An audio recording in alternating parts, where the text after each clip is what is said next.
Michele Steele has more on that sobering lineup. Michelle? Very sobering. In the grudge match, Margaret, between the Chicago Bears and the Minnesota Vikings, there are potentially 50,000 losers.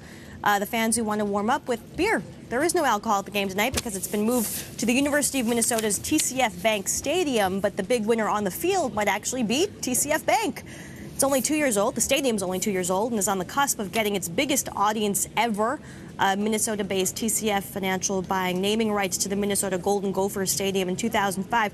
Definitely going to be getting some publicity tonight. Now, researcher Joyce Julius telling me actually that TCF Bank has already reaped $7.5 million worth of publicity and could see another $2 million tonight from in-game broadcast exposure. Not a bad return when you consider that the bank paid $35 million for 25 years of naming rights, or $1.4 million a year. Now, the Gophers attracted just over 7.5 million TV viewers this fall against Ohio State.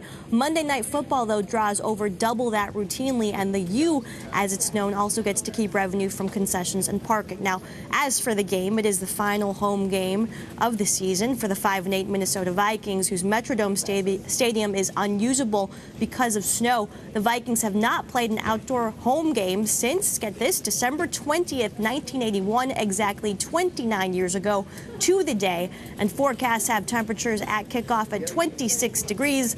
But it'll feel like a frigid 14. Now, Chicago has lost 7 of the last 8 games at the Metrodome, but given the team's respective records, no big surprise here. The Bears are favored by 8 points against Minnesota.